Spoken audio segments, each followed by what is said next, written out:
Welcome to Positive Philter with your host, Philip Wilkerson, a podcast that focuses on friends, family, health, and career, with a little self-help along the way. Please join me in this journey for self-improvement, and I hope what I have to share will make you a better person, thus making the world a better place. I hope you enjoy the show. I hope you enjoy the show.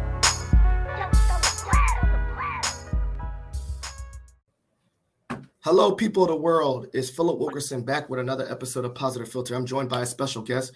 Everyone's a special guest. I'm joined by Kristin Frigeli. Now, it took me forever to do that because I did not know her when she was Chris.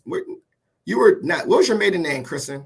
Yeah, Kristin Helgerson is when we. That's met. What it was. Yeah, that's what it was. Helgerson. So we met in a long time ago, and I'm going to go on a tangent, and then I'm going to let my guests introduce themselves. But if you've been a listener to the podcast or know my educational journey, you know that my first job out of college was at a school for children called Alternative Paths Training School.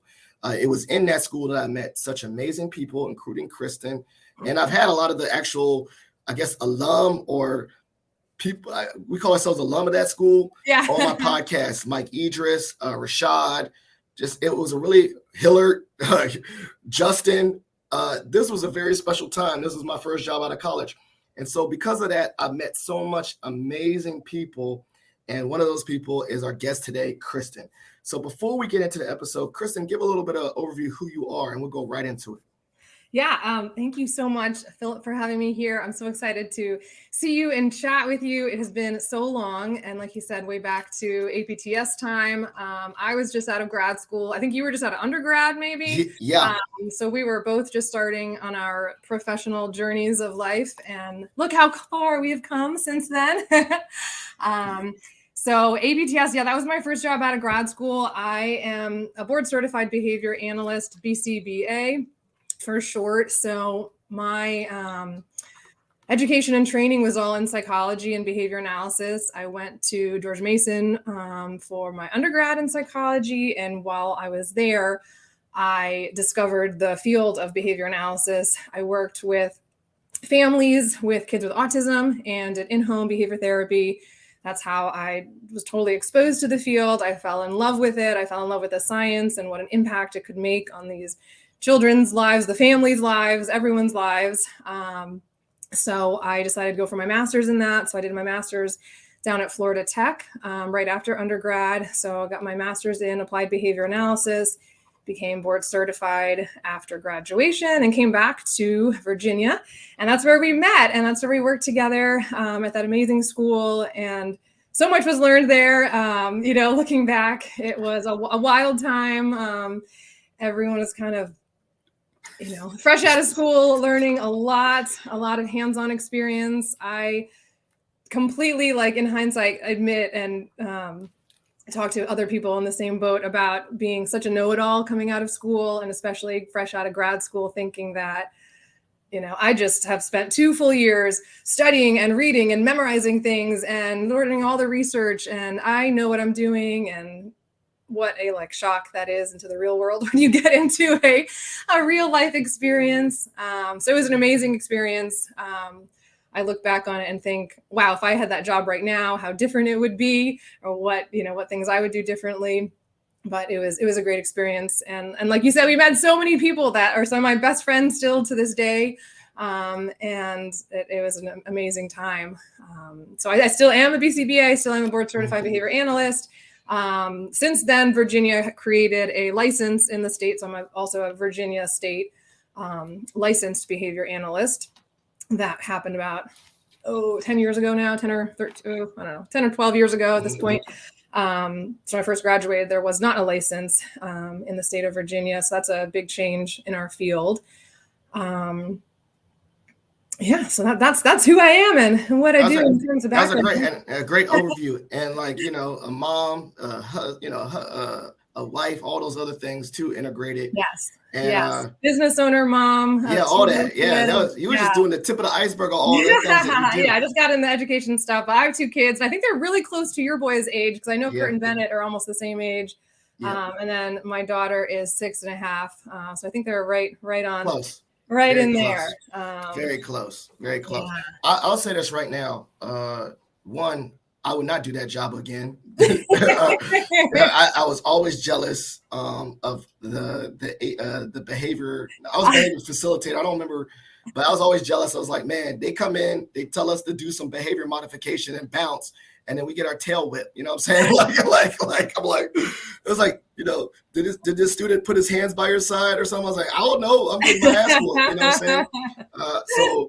But that job was definitely, I call it career purgatory, because it was in APTS that, like, I was like, I need to get an advanced degree. That's where you decided to go. Yeah. I was like, shout out to all the people that had a master's already. I was like, I guess, you know, the next step in my career is I need to get a master's. So it definitely showed. Young people shut the wave, you know. So many people, everyone either stayed in education from there or went a completely opposite way, or, you know, it definitely like weeded people out to say like, yes, I'm going to want to be a teacher, or I just want to get a higher degree in this field, or nope, this is not for me, I'm out. Yeah, and you saw that track. Like a lot of people, either I went to get a counseling degree, so I wanted to stay in education. Some people went further in special ed and then went and left and stayed in special ed. Some people actually did the same ABA as you, you know, like Rashad and that. So it definitely changed. So one of the things I want to jump forward to, because I think the main thing I want to talk about is like how this has informed you as a coach.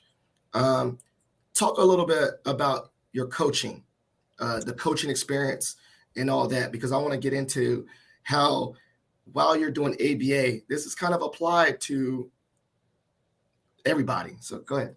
Yeah, absolutely. So in all of my years of providing ABA services, I was doing majority of it in home. And, you know, most of the time I was working with moms specifically in the home, just because, you know, generally they were the ones that were in home when their kids were there, when we were doing in-home direct services. So I had kind of a firsthand look, even before I became a mom, of working directly with so many different kinds of moms, all different sorts, but I really saw their struggles, and not even just as a mom of special needs individuals this is the population I specifically worked with and started my career with, but just seeing how they benefit so much from the 5 to 10 minutes that I could take at the beginning of every session to pay direct attention to them, to talk to them, to not walk in the door and say, I'm here for your kid. I'm here to do behavior therapy with your child. You're here to, you know, I'm here to tell you what to do. So I really came to acknowledge that taking those minutes, and I, you know, told all my technicians that worked for me or anyone else that I was able to train, that time is so important to starting a session off right. You're not just pairing with the child, but you really have to show the individual who's with the child most of the time who you are, and that you care, and that you can help them. In our field, we kind of always use the term parent training. And over the years, people have kind of changed that a little bit to more parent coaching, or using it differently, because parent training sounds a little harsh when you're in there to tell the parents to train, especially as a 20-something with no kids, right? That was a difficult position to be in, and say, I'm gonna be your parent trainer. Maybe behavior analyst, trainer is better to describe that. But so I always kind of had a soft spot for moms, again, even before I became a mom, of just how much they could benefit from a little bit extra attention and the coaching method. Not to say I'm here to like teach you a class and you sit there and listen to me and I'm going to teach you this, but a really more like hands-on approach of a compassionate model of learning more about them, and they're hearing their struggles. And sometimes I would be the only person that maybe they would have a chance to talk to outside of their kids, or maybe husband in the morning or late at night. And just those handful of minutes really made a difference in not only their mood, what I could tell, but then also I considered it, part of the treatment, because if they were more open to then listening to my, advice and take part in the parent training that we, would like to go forward with, then that was great. Then that was a win. So if I could kind of, again, pair with them, make them feel, listened to, cared for. And if that was going to make them a better mom when I left, then that was 100% worth it. Even if it was, again, 10, 5, sometimes 15 minutes at the beginning of the session to like hear all the struggles and just say, what is going on? How can I help? That is what I'm ultimately here for. And in applied behavior analysis, that's our number one goal, is to create socially significant changes, and they are individualized. So whatever that mom is struggling with, the child is struggling with, that whole household is struggling with, that's what we want to target, not what I, the behavior analyst, the licensed person, thinks they need to work on, because what I think doesn't always lead to actually, meaningful change in their household, whether it's for cultural reasons, religious reasons, just kind of household reasons, just, personal preferences. And that's something that I learned over the years also, not just coming straight out of grad school, reading from the books and do this, but also taking a more compassionate model and really attending to the family's values of what is important to, to us. It's important for our child to be able to sit at a dinner table with a family, or no, that does not matter whatsoever. I don't care. Let's not waste our time targeting that. Right. So it's a whole spectrum of what was important to families. So just really understanding that. And that's what I've tried to impart on my supervisees that I've had over the years, of really listening to what is important to your clients, because that is your ultimate goal. Yes, to create behavior change, but you're not being effective if you're not making it socially significant to their world, not just to the greater society. So working with moms so much, working with in-home direct services so much. And then when I had my kids, I already had my business. I started my own company in 2011. So I was already doing, running my own business stuff. I kind of took a step back and just did more admin, managing stuff and supervising when my kids came around. And we moved from Northern Virginia down here to Hampton Roads. So I lowered my direct caseload already. And I was just really searching for what else can I do with this background? Behavior analysis is such an amazing science, and I know it can be applied to, and it is applied to so much more than special needs population. That's what people know it mostly by, you hear it more, autism, or, special ed at all, but it is, science of human behavior. It has nothing to do with, or it's not only to do with special ed. And so I really, when my kids were a little bit younger, I sat down and I literally made a list of things that I love to do, things that I could maybe do with behavior analysis, and then things that I do not want to do at all. And I was trying to really stay true to that list of what I don't want to do, because I had dabbled in a lot of different things, whether it was supervising behavior technicians directly, whether it was supervising in grad school, practicum students, having direct employees, having kind of all kinds of different things, schools and home. And I kind of made a list of I just didn't enjoy that. I'm at a stage where I can maintain my business and I'm comfortable with saying, but I want to do this personally. I don't want to do that at all. And I don't want to compromise my interests and values for, what may become easier in our field. It's so used to being, asked for all the time. Our field is growing, but it is always in demand. So I kind of was going from a shift of, always being asked for this in-home stuff to saying, what else can I try and sell? You really have to try and sell myself for this other thing. And somehow what popped in my head was life coaching. And I don't know what your first thought of when you hear about life coaching, but I kind of had a negative view. It's kind of this kind of negative connotation when I heard the term life coaching. It wasn't really based on anything other than judgment of what you imagine maybe the typical life coach online is trying to sell their fantastic life. But I really thought that it could merge that the goal of life coaching to improve people's lives with behavior analysis, the true science of behavior. So that's kind of where I began trying to put those two things together. And it just kind of ran with it. Excellent. Yeah. One of the things I thought about is definitely, someone that put all their time in counseling, and then you get LPCs and LCSW, that when you hear life coaching, you're like, oh, that's somebody that's just going to non-degree, just do what they want and say, I'm a life coach. Exactly. And then as I've noticed that as I work with leaders, there is some, accredited ones like the ICF. And then, they combine that. But I think I've seen a lot of these people, a lot of coaches, which I'm really thinking they get the accreditation, but they still combine it. So I've seen a lot of ICF coaches that combine that coaching certification with maybe career counseling. And so that's, I'm very similar to you, where I'm okay, now I do believe in life coaching if it's paired with some form of real expertise or real subject matter expertise. like, okay, they're not just some life coach that's going to tell me how to get a Ferrari and a yacht and all that and just chase live my on the dreams. beach and just do it. Yeah, just change your mindset. That's it all. Change your mindset. So, talk Yeah. about that. As you dived into it, what was part of the coaching training? You literally said your educational background in regards to ABA. What was some of the training that you had to do for the coaching part?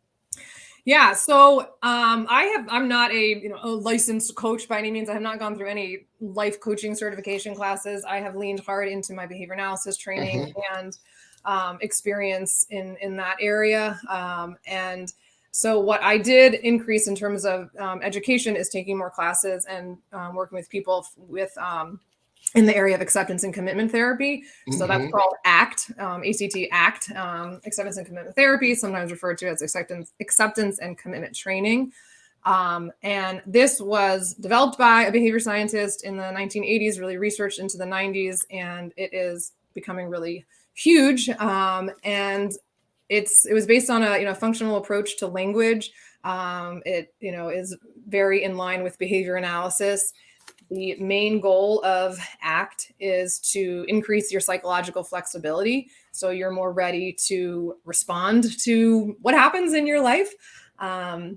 So there are 6 core processes of ACT. The main message of it is to accept what's out of your control, and then you're committing to the action that's improving your life. So that's where the acceptance and commitment, kind of the two top ones out of those 6 processes that fall under there. So I just fell in love with studying ACT, and they say it is a practice, right? And that is so true. So you say that you are practicing ACT, right? It is a lifelong practice of using these behavioral strategies to improve your life, right? And it's to show that you can improve the happiness that you feel without trying to be happy all the time. So that's like kind of the first thing we go over is like, working with myself as a coach, the goal is not to say, I'm going to change your whole life and you're going to be happy all the time, because that's like 100% unrealistic. So that first acceptance part in ACT is recognizing that like you're alive, you're human, you're going to accept that you're going to have all the feelings. You can't stop feelings from happening. You can't stop your thoughts from happening. And so just opening up to those experiences and thoughts is the first step, is saying that like, I'm going to have the really crappy days and feelings, and I'm going to have the most amazing, like, the best days of my life. And I'm going to experience everything in the middle. And so accepting that that's going to be okay. And there are, the 5 other processes are contacting the present moment. So that's really in line with mindfulness. Exactly. Like paying more attention, being present, right? Being here in the now. Diffusion is where we are diffusing from our thoughts. We're kind of paying attention to our thoughts. And that goes kind of hand in hand with something that we call flexible perspective taking, where we're recognizing that we are more than our thoughts and feelings, right? You have thoughts, you have feelings, right? You feel feelings, you think thoughts, you do actions, right? But you are, more than just that. You are more than what your mind is telling yourself. So as a behavior analyst, this was really interesting because in so much of our training, we are taught to pay attention to the observable, the behaviors we can see and measure, right? I'm sure that was drilled into you at ABTS, right? What can you see? What can you measure? What are we collecting data on? We're only tallies. Right? What can we see? What can we see? So this is a way to use behavior analysis with our internal behaviors, right? Those covert behaviors are thoughts and feelings. And of course, like I can only attend to them, but I can also then, vocally share or track them in certain ways, or work with a coach to go through what I am thinking and feeling and practicing things. So the two of the other big areas are values. So this is something that I lean hard into at the very beginning of my coaching and really throughout it. But it's just like kind of where the reason that I got into this was, paying attention to what matters and what I don't want, knowing what I don't want to do and what I do want to do. So this is huge when working with moms, because we tend to think about other people so much more, especially when our people are really little and we're taking care of them for so many hours of the day. So really knowing what matters to you, what kind of person you want to do, what kind of person you want to be, what you want your life to look like. There's all kinds of exercises that we go through, strategies that we use to implement these practices. again, it's a practice like throughout, each day and each week. I love it. I mean, it's a practice. I practice it every day, and it's not just it's not something that I just do. And, I've seen results in professional life. It's something that I practice actively in my personal life. This summer, actually, I just started last week. I'm doing an 8-week moms cohort for this summer that I'm absolutely adoring. I'm loving the group of moms that are in that, and they are all women who are interested in, improving their life, but also learning these strategies, what they can do through the rest of their life, not just for the summer, not just when their kids are little or when they're getting older, but how can they, pay attention more to themselves. It's like putting yourself as a mom back into your decision making. I'm sure you may see that in your household with, like who does mom take care of the most, right? Other people, and not always putting yourself first. And it's not even about just putting yourself first. It's not about like, being more selfish and that kind of like cliche self-care kind of stuff. It's like actual self-care, like on all levels of your world, right? Not just, your physical health or, taking yourself out for a treat every once in a while. It's really like wholehearted self-care, on an emotional level, on a physical level, on all of your, whether you're, spiritual or, social levels, all of these kind of filling up all these buckets. So you really can feel that that's true self-care. I love it. And one of the things I'm thinking about, well, I have two things. One thought is like in regards to the flexibility is the importance of resilience. You know what I'm saying? Resilience in this. Can you talk about that before I go to my next thought? It's like how important, resilience, right? The flexibility, emotional flexibility, but also like the fact that you just said it, life is hard, life has suffering. That's not avoidable, but resilience, it's in that journey, right? That you can, talk about the importance for moms to be resilient. Yeah, absolutely. So moms, we're really bad at taking care of ourselves first. And it's very true that we need to take care of ourselves well to take care of others, just as well. And so knowing that, again, getting back to that, you're not going to be happy all the time. Every day is not going to be a 10, and understanding that and accepting that. And what we focus on is responding to your thoughts and feelings more than reacting to them, right? So it's having that plan of, I know when I'm feeling this way, it's okay. And it's going to pass. And I know what I can learn from it for next time, or, whether we're looking back and making plans for, I know when I felt, whether it's, super anxious or depressed or angry at yourself or upset or anything, we look at the situations, the times day, like what, all the kind of the background that's going into when those things are happening, just like we would do in behavior analysis anyways, and then make that plan for the future. I think that a lot of practice and strategies in ACT are really cheesy, but I like to say that is why it works, because it kind of like makes you like kind of almost like laugh at some of the exercises also, because they sound a little bit cheesy, but that makes it, I think, easier to implement as well. So yeah, when it comes to being resilient as a mom, you're caring for others, you need to be, strong for others as well as for yourself. And it's what I want my, the moms I work with, I want them to get more enjoyment out of their life, even when they're in the hardest days of parenting. And what my biggest thing is, it's not wait until their children are grown and have left, and then they're sitting there like, well, now what, right? Like now my kids are, or even when they're in high school and they need you less. There's definitely these different stages of parenthood, motherhood, and they're going to need you in different ways. It's just going to look differently, right? You're not driving them around as much, or, caring for their every little need like we do so much these days when, our kids are this age and preschool up through elementary age. But preparing for those transitions. So you know who you are as a mom, as a person, as a wife, as a friend, as a woman, as all the different areas that you kind of can categorize your life into. So that's a lot of the activities that we do when we were doing value work, is look at, when it comes to, Kristin as the business owner, Kristin as the wife, Kristin as the friend, Kristin as the mother, Kristin as the daughter, as the sister, as the neighbor, as the whatever, all these different labels that we have ourselves. Maybe we're like, kicking butt in one area and like we are not taking care of ourselves in another area. And that's what I want to kind of even the playing field a little bit more.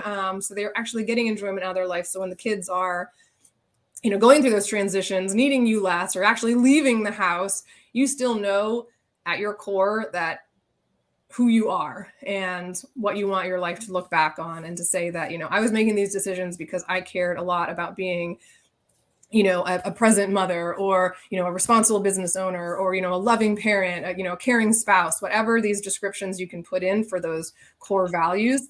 And that's what we want to be as, the cheesiness of that guiding light, right? That's your North Stars that you're kind of like striving to be. We focus a lot on the values not being like a checklist, something to do. So they're different than goals. So I'm sure that, I know you're goal oriented, you have so many goals and things that you strive for, but if that's all you're doing, right, then you're just like checking something off. Okay, what's next, right? Checking something off, what's next?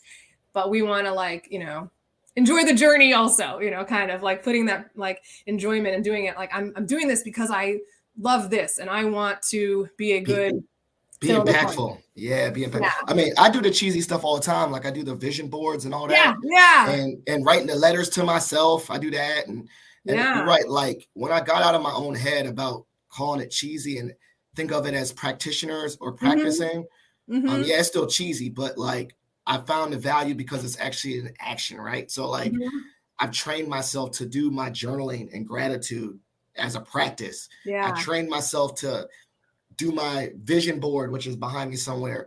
I trained myself. And then, but then it does align with it, right? It's not just now, goals are not just checklists. It's like also like, I can see the macro part, but I can also see how it contributes to the impact. Like I want to be impactful at Mason, but then my little goals and stuff contribute to that. So exactly. And we get so individualized. Again, as a behavior analyst, we are, all we're doing, we want to define things. We want to get this operational definition. We want to know what it's going to look like. And so, you say like being impactful, like that's a perfect example of like, a value of yours. And in your professional life, I want to be impactful. I want to make an impact, right? But to you, right, that may look different than what it would look like to me or like to 10 other people at Mason, right? Because making an impact, it's going to look like how you define it. So that's how we individualize those values. And so again, what me as a present mom looks like is going to be different than like 10 other neighbors, right? Or, 10 other moms that I talk to and say, what does that look like for you? Because it's going to be a spectrum. But it's to be a present mom, that means to me, I am at the bus stop, as many days as I can, and I'm available for homework, or I'm this or that. And like you fill in the blank with what you're actually going to do. What does that look like to be present? Not what the internet says to be a present mom, you need to do this, or, or feeling guilty about anyone else.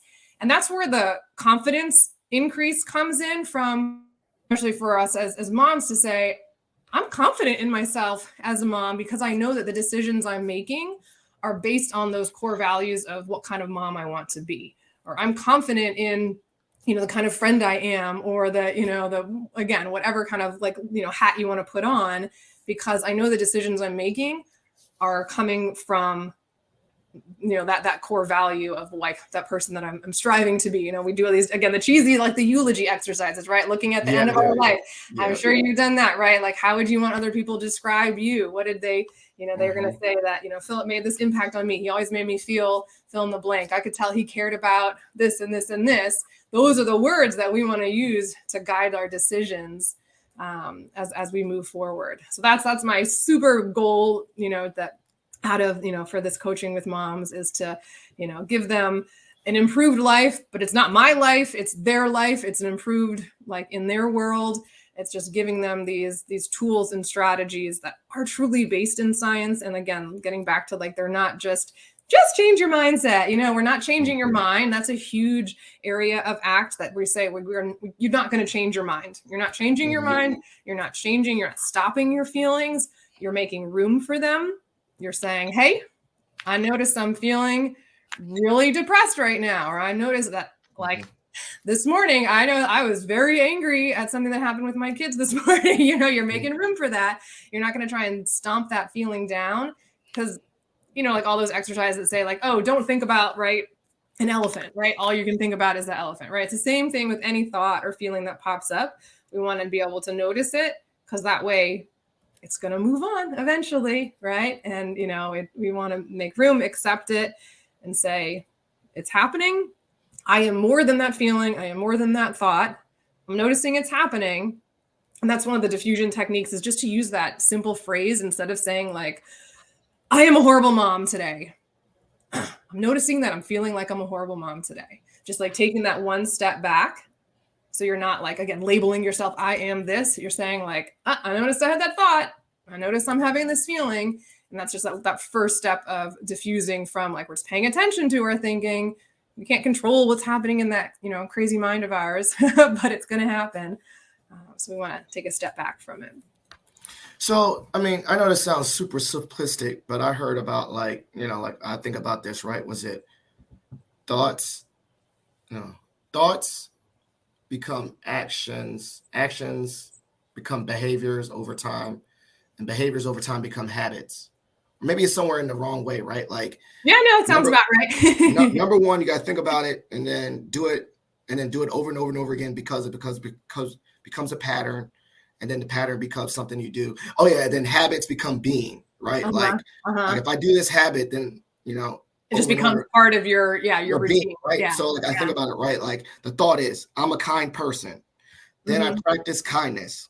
Then I do it over and over again habitually. Then thus I am kind. I become kind, right? What is your thoughts when I just said that in that order, and how does that work into the ACT mindset? Yeah, I mean, because creating new habits is a huge part of ACT. And so it is all about recognizing what changes you want to make in your life. So that's like where we would start off is, at the beginning of any kind of coaching process is, where are you today? And, if we are working together for a month, 2 months, whatever it is, like where do you want to be at the end of that, right? Like what area of your life are you struggling the most in, and what are we going to focus on? So that's kind of what we want to kind of zoom into. And then we want to look at what are the actual, like the behaviors that have to change to create those habits. I'm huge on being realistic. Whether it's, when I was working in home with kids or, parents or moms or anyone, because change is hard. You have to like put some effort into change. It's not going to happen overnight. That's why I say it is a practice. The ACT philosophy is a practice that you have to, attend to every day, and through your, like you said, the more you do it, the more it becomes a habit and routine. But it does take some effort at the beginning. And that's part of that committed action, the acceptance and commitment, part of it is doing what it takes. And those can be really small steps. So with the people I work with, I want to look at like what, kind of getting back to the science part of it, like what's your baseline? Where are you right now? What are you doing? You can't expect to be doing something completely different, do a full 180 in like 5 days, right? Or even like a month maybe, but like what are those small steps that you can take to create those new habits? So we do want to collect, some realistic data. I'm going to make fancy data sheets or anything like that, but in some kind of tracking method to say, how much are you doing it right now? What's your, how much would you like to be doing it, and why? So that's a huge part of the creating the goals. Why do you want to change? And so one practice that we do is like keep asking yourself why. So if I say I want to, whether it's an exercise thing or be more present with my kid, or like I want to do something, I want to change something out of my life, I want to do this differently at work maybe, or in my life or in my relationship, then why? And then you have your first layer answer, right? And then again, why? And keep asking yourself why until you get back to that core value of, because doing that is going to make me a better, or the more present parent that I'm striving to be, or the more responsible business owner, or the more compassionate parent, or the more whatever. So that's our reason at the end of creating that new habit or that change in behavior. I want you to get to that value, kind of the end goal of keep asking yourself why. Why do you want to do that? Why do you want to do that? And if it's always kind of the superficial, like, oh, because I just want, my life to be better. Why? Like, what is going to be better about that? How is it going to improve your life? And is it actually going to improve your life? Or is it what, society is telling you should do to improve your life? Because that's one of the main reasons that people don't achieve goals, is that they're not actually aligned with your values. They're more of, I should do this better, or I should do this less or more often or differently, instead of saying, I'm doing this because that's going to make me be that impactful, employee at Mason. That's why I'm doing this. This is why I'm striving to make these changes, or this is why I'm striving to change this, because I want to be that kind of parent, colleague, friend. Again, fill in the blank with whatever area of life you're striving to change. So a lot of what we do is like accountability stuff also, is like figuring out, how can you track those habits? How can I help you track them? What kind of accountability are you looking for? What level? And then, how can we make sure that you're actually following through with those things? Because it's hard. Excellent. One of the things I thought about, you brought it up, is like, the cultural competence of this. Like, not for every mom that they need to eat dinner at the table. That's not how they grew up.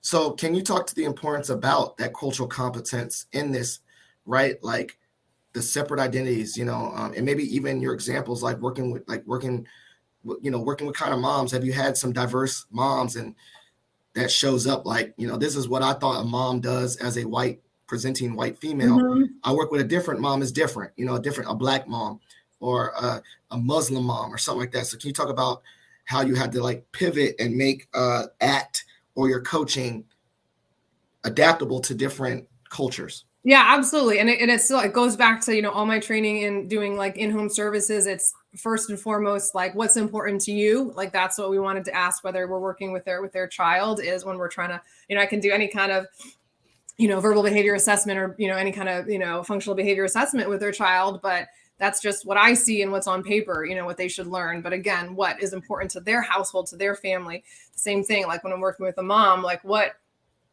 is important to you? And again, asking them that why, not because I do it. So that coaching is not of like me saying, I think you should do this, right? Or I have the answers for you here. I can give you the tools to help you determine what is important to you, but I'm not going to tell you what's important to you. We can have these conversations and do these exercises and, tools to help determine what is important to you and how to put these things into practice.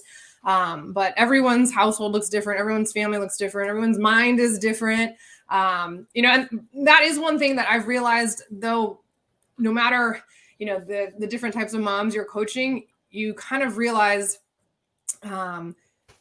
how you are not alone in your struggles, how, we kind of, how similar my struggles are to others, what others experience, no matter, the superficial differences. We're often so consumed by what our own minds tell us. We're kind of convinced that we're like on this island of problems alone, right? And that we're alone in it and that our problems are different from other people's problems. But, and then the details they are, like everyone's, specific lives look differently, but, at the, kind of at the surface level, the struggles tend to be the same of like, I don't feel like I'm doing enough, comparing yourself to others. I'm just not doing enough. I'm just enough. Today it seems always to be like enough. We're never doing enough. That seems to be such a common mom problem, or being on autopilot. I'm not making decisions based on what I actually want to do. It's just kind of life is happening and I'm on this like hamster wheel and autopilot and just, all the things you can describe it as is just going with the flow instead of taking that, contacting that present moment, being mindful in your decisions and saying like, doesn't matter what they're doing, doesn't matter what they're doing in my household, in my mind, this is important to me. This is important to my children or my colleagues. Doesn't matter how they're acting. I want to behave in this way because it's going to make me this fill in the blank kind of person. So it as a coach, like I want, one of my values is to be very open and compassionate to whomever I work with, because I want them to see me as completely non-judgmental. And that's something that I actively practice in my personal and professional life. Because I want them to know that they're not my values that I want to impart on you. They're your values that I want to help you live better. I want to help you be more confident in making the decisions based on your own values, because no one's choosing like a negative value, right? When we look at these example like checklists, they're all positive, adjectives. They're all like great descriptions of life. So no one's saying like, I want to be a worse this or this, that, I want to be a this. So they're all these positive descriptions. Again, it's just how you're defining it. So it's, I want to be compassionate this, I want to be loving this, I want to be, exciting this, energetic this. Okay, what does that look like? Your energetic looks different than my energetic, right? So tell me more about that. So it's equally me sharing these tips and strategies and you telling me what your life looks like and then what you want it to look like, and me kind of helping make sure that they're in alignment, like what you want, with what you have right now. That's excellent. One of the things, and it's my last question, is how have you, while coaching change for other mothers, have implemented change for yourself? Yeah. So like I said, I actively practice ACT. It is something that I have instituted in my life. I am definitely more aware of my thoughts and feelings. I am much better at recognizing when I have a thought and separating from it. Again, it's always a practice. It's never like, perfect again, because it's not to make it, to not say that I am good at stopping it. I am better at letting it sit and linger and letting it, have its time and move on, and then making a plan from there. I think always having in the back of my mind the kind of parent, spouse, partner, business, business owner, friend that I want to be, kind of having those in the back of my mind has really increased my confidence in decision making. Even I think the biggest area is probably in work. It's so easy as a self-employed business owner to, you're only accountable to yourself, right? Or whomever you bring into the picture with you. But recognizing like what is important to me, to be that business owner, to be the employer, to be, the person that's not answering to, anyone else in the company. What's important to me to make those decisions each day, whether it's, what tasks to do, what to focus on, what to get done first or last. And balancing that with what kind of parent I want to be and what kind of spouse that I want to be, because all those decisions affect each other, right? So in the moment I do have to, and I focus on saying, it is important to me to be a present parent and to be able to, volunteer in field day and like take a morning off, during the week, because that is just as important, if not more important, than getting, this task done that I know I could do later that night or do something else like that. And that's the flexibility that's awesome as being a business owner, right? But it is, you increase your hours of your operation, right? Because it's hard to turn it off. But knowing why I'm making those decisions each day, I think it's definitely, it kind of like relieves you of a little bit of stress of like wondering why you made that decision, because I know that they're founded in the reasons that like I want to be, because I want to be that person, because I'm acting based on what really is important in my life.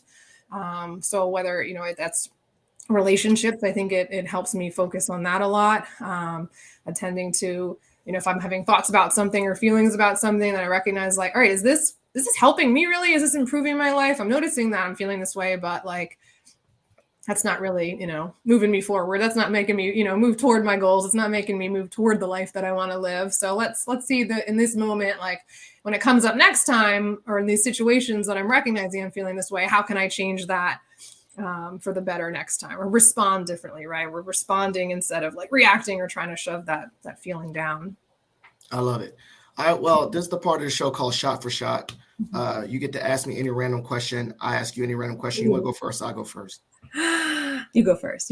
I think it's something to ask you. Okay. What is your favorite Mason moment? Because you went to Mason. Oh gosh. Oh my goodness. My favorite Mason moment. I also got another question too. Favorite Mason moment, and how much has the university changed since you've been there? Those two questions. Well, okay, I'll go. The change, I mean, I haven't been there in a long time, actually. Since we moved down here 8 years ago, I think we've only been to like 1 or 2 basketball games. I'd say some of my favorite Mason moments actually happened after I was at Mason, because my husband went to Mason. He went to Mason for grad school as well. And then we had a kind of a group of diehard basketball fans. And so we had season tickets for a few years before we moved away. And so those were some of like the most fun times, kind of post school, like post grad school, going back, having, the means to have those season tickets. Good, like we just had like a good core group of people who would, go to Richmond every year for the tournament. Like those were just some of the like the most fun times. Actually, one time when I was still in grad school, I came back with some friends from grad school, and we came back for the tournament. So we were in Richmond, and we were in the student section, just because we had like gone down, whatever, even though we weren't currently Mason students. And I was picked because we were sitting in like the back row to do one of the free throw contests at one of the like timeouts. And I have never played basketball in my entire life. Softball player, swimmer, tennis player, never done anything with basketball. And so I went out there and I made one shot. And the other girl made none. So I went away as the victor. But I was so funny because I was convinced I just made one and I ran off so embarrassed. And they were like, you won. She didn't make any of them because she's on the other side of the court, so I couldn't see what she was doing. So I won like 30 gift cards for free, like Hardee's thick burgers. Totally random, like something that I like, oh my God, again, I wasn't when I was going to Mason, but like affiliated with Mason. One of my happiest times. But we're overdue for coming up for some more basketball games because only Kurt has been. Actually Zora, no, I think the last time we went was when my daughter was a baby, so it's been like 6 years probably since we've been up there for a game. Well, we have to make that happen. We have to link because I'm the unofficial mayor of Mason, so I get some tickets sometimes.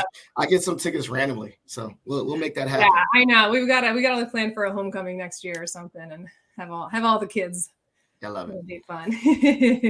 All right, what's your question for me? Okay, well, I could go back since you went back. I'm going to go back to when we started at APTS. What advice do you think you would give old Ill Phil working there about his time there or where he was headed? Well, I mean, sheesh. I don't know, man. When I was there, I was how old was I? I don't know, 2008. I was 23 or something. Right out of college, yeah. I was a mess. I was a hot like I was still. We were still like that. Was it room 204? The 204 was like legit memories. It's like the most ratchet room ever. And I wouldn't change any of it. I think I would. I would just, if I could talk to that person, I would just say, like, to that person, you're going to be much more than what you think you are. I didn't have, I think, the confidence in myself as a professional. I didn't think that what I thought came natural to me was anything special. Like the fact that I could talk to anybody, I didn't think that was a skill. I just like being myself. Yeah. Or, I wish I could have just tapped in and said, hey, like, it is good that you're able to talk to anybody, or that you're patient, or that I think about this now in my memories, like these experiences, APTS is going to make you a better dad. Like, no offense to all the kids there, but I was like, when I had my 2 kids, I remember day one was like, at least this kid is like going to be able to hang out with me and talk about Pokemon cards. I saw the kids that had the communication issues. And so I'm already like thinking my kids is the most gifted kids ever because of my shaping of parenting was really ingrained in that. And so I would have told myself, like, think of this as like, you're going to be on the bigger and better things, but also understand that like you're good at stuff and not everyone could do that job, or not everyone's patient, or not everyone. I think that job made me incredibly resilient, right? Like being able to like have a sense of humor with really hard stuff. That built that hard, I think that hard, thick skin, right? Like being able to like take a kid cussing me out and like turn it into a funny story that I tell all the time now, right? Like that's resilience. And I still actually use that. Like I'm able to like take really difficult conversations and have a sense of humor. I think that was groomed at APTS. I would have told myself at 23, just do your thing, but understand that this experience is going to make you a better person. And randomly, you're going to tap into the things that the things that you got here, or the experiences are going to randomly benefit you later that you did not know about it. Yeah. We all grow up so much from 23, huh? Yeah. And like I said, I didn't know. When I got a job, I only got a job because Justin put me on. Like, everyone is always connected. Everyone has a connection. Yeah. It was, how do you know this? And that was also that reaffirms me now, like the power of just having good relationships, my friendships, how I wouldn't have been at APTS if I didn't have good friendships. So that's a skill, that's networking, but I didn't think of it like that, right? I was exactly. My boy put me on to the job, so. And that's so much what I have realized, like whether it's watching my husband and his, side of the business, or, my own stuff, like networking is so much just, it's who you know, but being friends with people and maintaining those relationships. Maintaining relationships. Yeah. And also one of the things I thought about too is that that I would have told myself too, is that the importance part though, is that because one of my friends put me on and I did a good job, I didn't burn a bridge or make it awkward for them. So I usually tell these students now is that tap into your network, but understand that once your network helps you out, that you have a level of accountability, because they're not going to put you on to more opportunities if you embarrass them. Yes. Or, like if I went to APTS and was trash, I don't think Justin would have been happy with me, right? So or he would have never tried to help you out again. Or help me out again. He'd be like, no, Phil's unreliable, or I can't do it. But like, you know, I barely remember. You know, remember I got like, do you remember I got employee of the month at APTS? Like, what am I doing getting employee of the month? Rashad gave it to me just because he was nice. The point is, I'm sure you did something well. You were showing up on time. You were doing the work. Oh, no, I was doing something more just that. I was nice. The point is, like, that helped. Now Justin was like, yo, my man, I can put him on. He'll be a good representative. So I think that would have been the thing I told myself. I said, don't minimize it. Really enjoy this experience and realize that this experience, while I won't do it again, I'll do it only once. It made me a better person. So shout out to APTS for making me a better person. It got you where you are today, right? Shout out to them. I ain't gonna work for them them again. I tell you that right now. But I appreciate it. It got you back to Mason. Yeah, exactly. So shout out to them. Made those connections. All right. So this is the part of the show called shout outs and plugs. So shout out, show love to anyone you want to show love to, and then plugs. These are the things that you're working on. All that I'll put them in the show notes so that those that are listening can follow up with you. Shout outs and plugs. Shout outs and plugs. I shout out my husband, Marco, first and foremost. Unending support, great role model of being a great partner and business owner. And you mentioned vision boards. He is like the king of vision boards. He has had literally a bulletin board on our bedroom for longer than we've been married.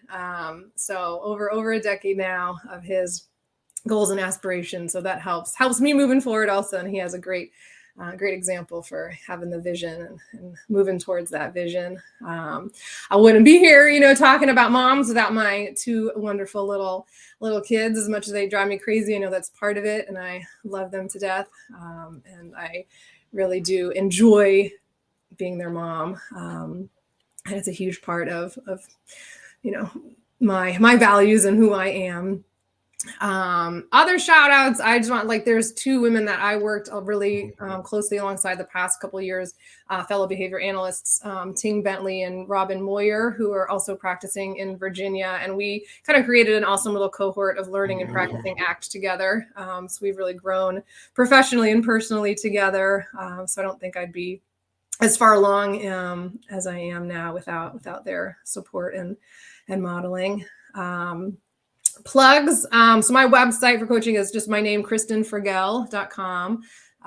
So you can put that in. It's Frigel with a J at the end just to confuse people. But so I have all the links on there if you ever want to reach out for, I always do a free 30-minute coaching call for anyone who's just interested in chatting to see if what I can offer would be a good fit. So there's a link to scheduling that.